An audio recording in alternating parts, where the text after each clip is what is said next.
கண்டிப்பாக இந்த big Boss season 9 பார்க்குற எல்லாருக்கும், ஆடியன்ஸாக இருக்கட்டும், இல்லை விஜய் டிவி ஆட்களாக இருக்கட்டும், ஹோஸ்டாக இருக்கட்டும், டீமாக இருக்கட்டும், ரிவ்யூ பண்ணுற என்ன போல் ஆட்களாக இருக்கட்டும், எல்லாருக்கும் இந்த ஸ்மைலி பால் தேவைப்படும்னு நினைக்கிறேன். ஏன்னா இது நிறைய பேர் எதுக்கு யூஸ் பண்ணுறாங்கன்னா, ஸ்ட்ரெஸ்ஸு டிப்ரெஷனை குறைக்கிறதுக்கு இது அப்படியே பம்ப் பண்ணிகிட்டே இருந்தால் அப்படியே டிப்ரெஷனு ஸ்ட்ரெஸ்லாம் குறையும்னு நிறைய ரீல்ஸில் நான் பார்த்துருக்கேன். ஸோ இதை நான் ட்ரை பண்ணலான்னு இருக்கேன். மெயினாக எனக்கு எதனால் ஸ்ட்ரெஸ் வருது அப்படின்னு பார்த்தீங்கன்னா, இந்த ஷோ பார்க்குறதுனால தான். ஏன் இந்த ஷோ பார்த்து உங்களுக்கு ஸ்ட்ரெஸ் ஆகுது, அப்புறம் எதுக்கு அந்த ஷோ பார்க்குறீங்கன்னா, நம்ம ஆரம்பித்தாச்சு, முடிக்காமல் விட முடியாது, அதுக்காக நம்ம பார்த்துட்ருக்கோம். சரி, அப்படி என்ன தான் ஸ்ட்ரெஸ்ஸு அப்படின்னு பார்த்தீங்கன்னா, குழப்புறாங்க. லவ் இல்லைன்றாங்க, லவ்வுக்கு மேலே போகலன்றாங்க, ஃப்ரெண்ட்ஷிப்பும் இல்லைன்றாங்க, ஃப்ரெண்டுக்கு மேலே அப்படின்றாங்க, திடீர்னு பார்த்தா லவ் மாதிரி அப்படின்றாங்க. அது என்னடா லவ் மாதிரி அப்படின்னு கேட்டால், அது ஒரு ஃபீலிங்ஸ், அதுக்கு இந்த உலகத்திலேயே பேர் கிடையாது அப்படின்றாங்க. என்ன பேர்? அதுக்கு இருக்கிற ஒரே பேர் லஸ்ட்டு, ஃபிசிக்கல் அட்ராக்ஷன். இது என்னமோ ஒரு புனிதமான ஒரு விஷயம் மாதிரியும், அதை இந்த வீட்டுக்குள்ளே நார்மலைஸ் பண்ணுறன்ற மாதிரி பேசுன்னு பேசிக்கிட்டு இருக்காங்க. ஒன்றும் இல்லைங்க, பார்வதி இருக்காங்க இல்லையா, பார்வதியினுடைய வழக்கு, வழக்கு பார்வதி எப்ஜே மேலே போட்ட வழக்கு. அந்த வழக்கை நீங்கள் குறிப்பாக பார்த்தீங்கன்னா, பார்வதிக்கு நிறைய வீடியோ இருக்குது, எல்லாமே நான் நாளைக்கு போடுறேன். ஏன்னா வெள்ளிக்கிழமை நான் ஆக்சுவலாக இன்றைக்கி நைட்டு நான் லைவ் பார்க்கல. இன்னையோட இந்த டாஸ்க் முடிஞ்சிருச்சா, இல்லை வெள்ளிக்கிழமையும் தொடங்குறாங்களா, வெள்ளிக்கிழமை நடத்துகிறாங்களா அப்படிங்கிறது தெரில. யாரும் கமெண்ட் பாக்ஸில் கமெண்ட் பண்ணுங்கள் தெரிஞ்சால், டாஸ்க் முடிஞ்சிருச்சா இல்லை கண்டினியூ ஆகுதான்ட்டு. ஏன்னா பார்வதி மேலே போட்ட இன்னும் ஒரு வழக்கு, இந்த மைக்கை மறைச்சி பேசுறது, அந்த வழக்கு ஒன்றும் விசாரணைக்கு வரல. தொடர்ச்சியாக இன்னும் அவங்க அதை பண்ணிட்டு தான் இருக்காங்க, அது வேறு கதை. எஃப்ஜே மேலே பார்வதி போட்ட முதல் நாள் வழக்கு, அதில் நான் வெறும் லவ் கண்டென்ட் மட்டும்தான் பண்ணி இந்த வீட்டுக்குள்ளே இருக்கேன் அப்படின்னு என்னை கொச்சப்படுத்துகிறாரு அப்படின்னு பார்வதி சொல்லி ஒரு வழக்கை போட்டாங்க. அந்த வழக்கில் பார்வதி தான் ஜெயித்தாங்க. அன்னைக்கு நான் லவ் கண்டென்ட் பண்ணுறேன் அப்படின்னு சொல்லி என்னை கொச்சப்படுத்துகிறாங்க அப்படின்னு ஒரு வழக்கு. இன்னைக்கு நான் காதலிக்கிற கமருதீன் கூட சேர்ந்து அரோரா என்னை வேணும்னே வெறுப்பேற்றுறதுக்காக ஒன்று செய்கிறாங்க அப்படின்னு இன்றைக்கி ஒரு குற்றச்சாட்டு. அன்றைக்கி என்னடானா, நான் லவ்வும் பண்ணலை, லவ் கண்டென்ட்டும் பண்ணலை, அதை தாண்டி நான் நிறையா பண்ணியிருக்கேன்னு ஒரு விஷயத்த சொல்கிறாங்க. இன்றைக்கி என்னடானா, நான் லவ் பண்ணுறேன் அப்படின்னு சொல்கிறாங்க. லவ்ன்ற வார்த்தையை நேரடியாக சொல்லலை, லவ் மாதிரி அப்படின்றாங்க, பியாண்ட் தி ஃப்ரெண்ட்ஷிப் அப்படின்றாங்க. ஸோ இதை விஜய் சேதுபதி இந்த வீக்கெண்டில் கண்டிப்பாக மக்களுக்கு தெளிவுபடுத்தணும். அது என்னது, இது நட்புக்கு மேலே லவ்வுக்கு கீழே, லவ் மாதிரி அப்படின்னா அது விஜய் சேதுபதி கேட்டு என்னம்மா பிரச்சனை உங்களுக்குன்னு கேட்டு தெளிவுபடுத்தணும். சரி, முதல்ல இன்றைக்கி நடந்த 2 கேஸ், அதில் ஒன்று காலையில் சுபிக்ஷாவுக்கு எதிராக விக்கல்ஸ் விக்ரம் போட்ட கேஸ், அது ஒரு மொக்க கேஸு. இந்த கோர்ட் டாஸ்க்கு இந்த சீசனில் எல்லா டாஸ்க்குமே அட்டர் ஃப்ளாப்பு. இந்த கோர்ட் டாஸ்க்குமே அட்டர் ஃப்ளாப்பு தான். ஏன் அப்படின்னு பார்த்தீங்கன்னா, சுவாரஸ்யமாகவே இல்லை, இன்ட்ரெஸ்டிங்காகவே இல்லை. கொடுக்குற கேஸெல்லாம் மொக்க கேஸாக இருக்குது. அது மட்டும் இல்லாமல் அங்கே இருக்கிற கண்டஸ்டன்ஸ் கோர்ட் அப்படிங்கிற ஒரு விஷயத்த மதிக்காமல், அந்த இடத்துக்கான ஒரு டெக்கோரத்தை மெயின்டைன் பண்ணாமல், எப்பயுமே அவனுங்க பண்ணுவானுங்கள்ல, அந்த மாதிரிலாம் பண்ணிகிட்டு இருக்கானுங்க. சுபிக்ஷா கேஸு தேவையில்லாத கேஸு. அதுக்கு பதிலாக பார்வதி மேலே மைக்கு போடாமல் ஒரு விஷயத்த பண்ணுறாங்க அப்படின்னு பல பேர் வழக்கு வச்சுருக்காங்க, அதை போட்டிருக்கலாம், அதை பண்ணலை. அடுத்த கேஸு அரோரா பார்வதிக்கு எதிராக போட்ட கேஸு. என்ன கேஸு?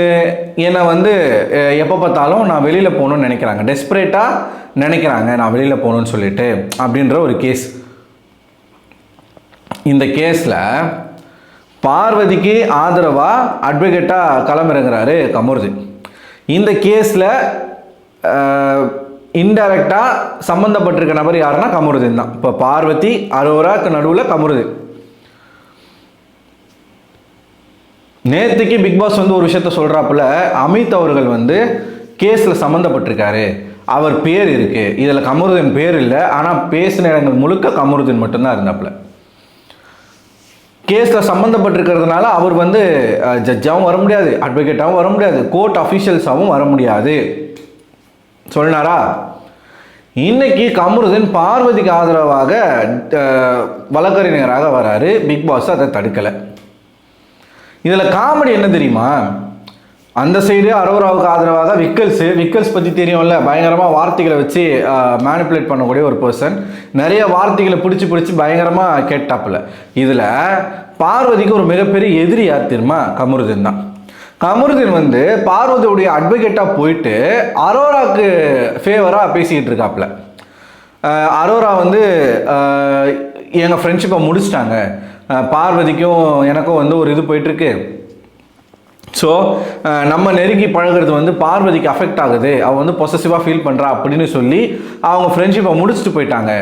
இப்போ பார்வதியினுடைய குற்றச்சாட்டு என்ன இந்த சைடில், எனக்கு அவர் மேலே லவ் மாதிரி ஒரு ஃப்ரெண்ட்ஷிப்பை தாண்டி ஒரு ஃபீலிங்ஸ் இருக்கிறது தெரிஞ்சுக்கிட்டு அரோரா வாண்டடாக அவரோட நெருக்கமாக இருக்காங்க, என்ன பொசசிவ் ஆக்கணுன்றதுக்காகவே நெருக்கமாக பண்ணுறாங்க அப்படின்னு சொன்னாங்க. ஸோ இது எல்லாமே கமருதீனே உடைச்சி விட்டாப்புல.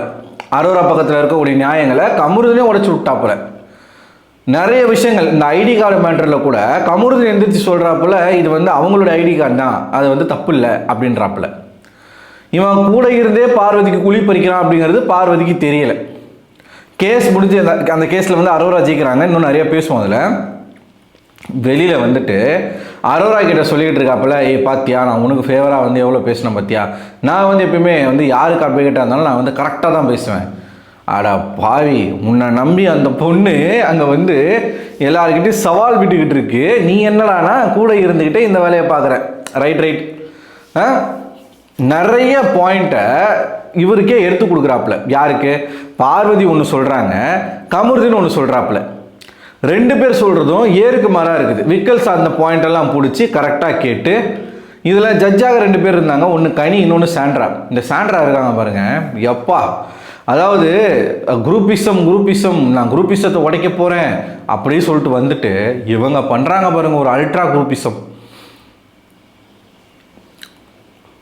பார்வதி மேலே நியாயம் இல்லைன்னு தெரிஞ்சும் பார்வதிக்கு ஆதரவாக தீர்ப்பு கொடுக்கறதுக்கு அந்த அம்மா அவ்வளோ மெனக்கெடுது. வெளியில் வந்து பார்வதி கிட்ட சொல்லுது, மன்னிச்சிடுறீ, நான் ரொம்ப ட்ரை பண்ணேன், ஆனால் கனி வந்து விடலை. ஏன் சாண்ட்ரா இவ்வளோ கேவலமாக இருக்கீங்க? நான் என்ன கேட்குறேன்னா, அரோரா வந்து கமருதீன் கிட்ட சொன்னாங்க, பல இடங்கள்ல சொன்னாங்க, என்னதான் அரோராவுக்கு கமருதீன் மேலே ஒரு அட்ராக்ஷன் இருந்தாலும் இவங்க ரெண்டு பேர் தான் ஆரம்ப காலங்களில் நண்பர்கள். நீங்கள் தான் போய் நடுவில் போய் சேர்ந்தீங்க, பாதியில் போய் அங்கே கலந்துக்கிட்டது நீங்கள்.